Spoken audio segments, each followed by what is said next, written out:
Hi everyone, my name is Jenna. I'm here today with you all in solidarity with Palestine, recognizing in shame 2 years of genocide and 75 more of subjugation and oppression by the occupying power called Israel. I'm here to talk to you about my mother, Maureen, who in her commitment to the Palestinian cause sailed on the Paola 1 with the Global Summit Flotilla to Gaza to deliver food, medical aid, and basic supplies for survival to a population besieged, starved, and bombed relentlessly by Israel. Over the last few weeks, like I'm sure many of you have, I followed the flotilla's journey tirelessly, with the live stream up on one screen, the tracker on another, flipping through social media channels, grasping for any updates or assurances I could find. I spoke with my mother daily, who told me about her boatmates, their stories, the meals that they pulled together from their stock, who she played chess with that day, what she was reading. I added all of the members of the Paola 1 on Instagram, scanning the stories that they posted each day and savoring the fleeting moments I saw of my mother with her hat tied tight around her head, protecting her Irish skin from the Mediterranean sun, waving at the camera, laughing with her boatmates in the background, braiding someone's hair. Well, I took comfort in knowing what a fierce woman my mother is, and in the power of numbers that sailed together with her to Gaza.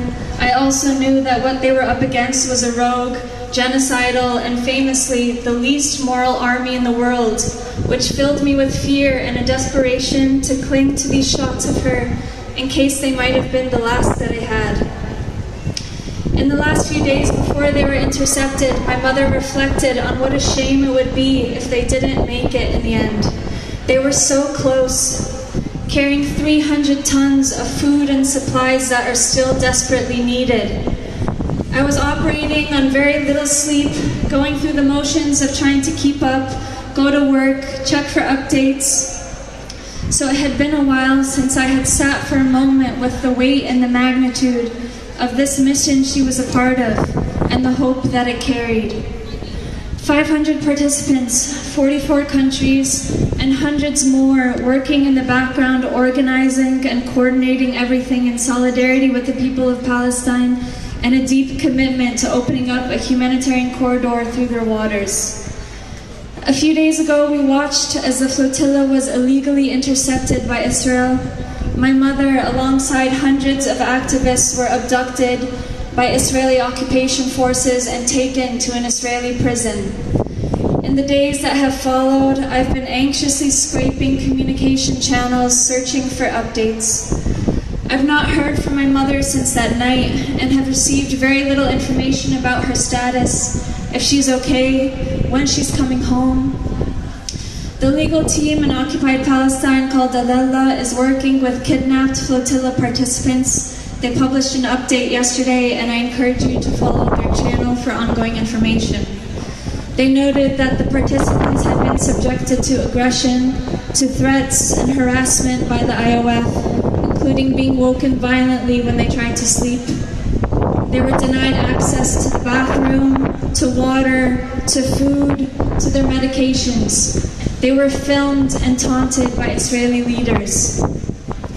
The image of my mother's mistreatment by the IOF makes me physically ill, and there's not a moment that passes I don't worry for her safety. I call on the government to do everything they can to secure my mother and all other Irish citizens illegally held by Israel protection and safe return home.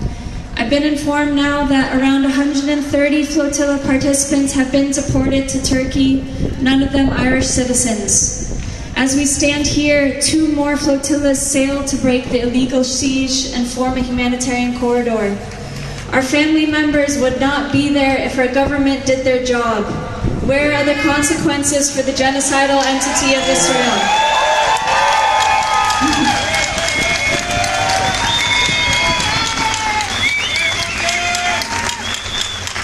Yesterday, my sister reminded us that my mother knew the risks of this mission, and she still stood firm that it had to be done. I dream of a day when this is no longer true, and Palestinians may sail their own waters freely. We will not give up until this happens. Thanks for hearing me, and Free Palestine.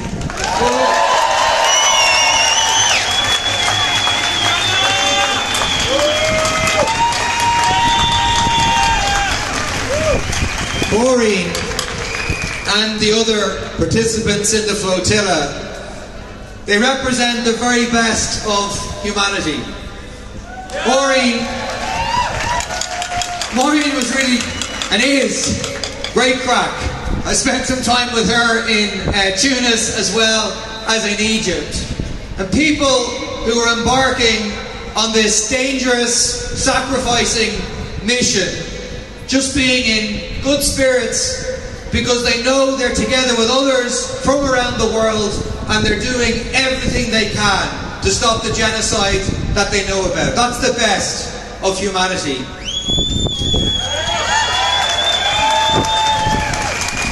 The treatment of these activists by the genocidal Israeli state represents the worst of humanity. People who are bringing baby formula, bringing food, bringing medicine to the people of Gaza who are being deliberately starved.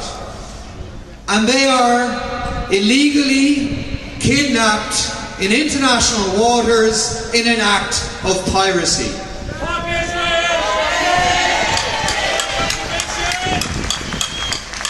They are cable-tied with their arms, their sleep is interrupted, they're abused by the fascist minister Ben Gvir, and they're imprisoned.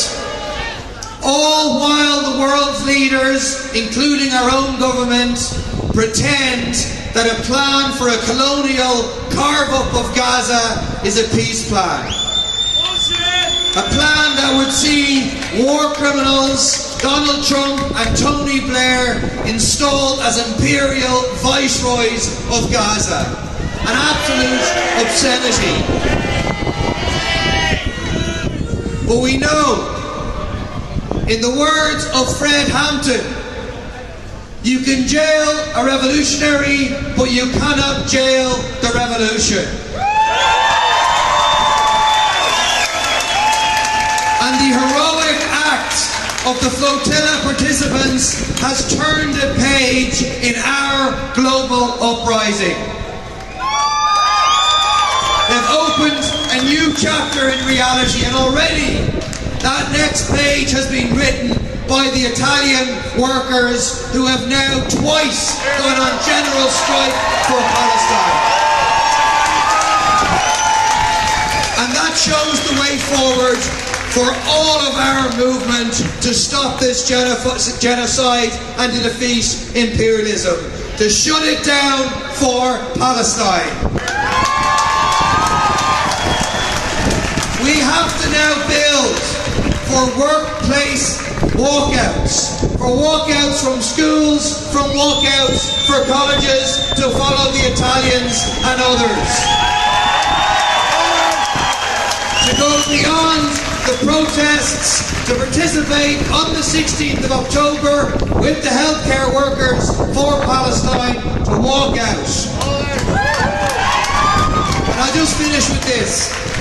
In 3 weeks' time, friends, we're going to have a new president. It could be a president who says the Occupied Territories Bill won't make any difference and gives the game away about the government position. It could be a president who says that Israel had legitimate military objectives in its genocide. Or we could have a president who is a part of our movement. Who not just for months, but for decades has been speaking out against Israeli apartheid, against the occupation, and speaking up for Palestine.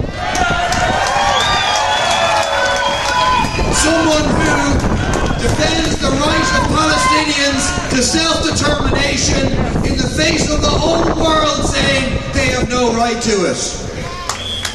It's clear to me who you are all voting for, but I'd say this: don't just vote for Catherine Connolly, join the movement to elect her in the next 3 weeks. Thank you very much.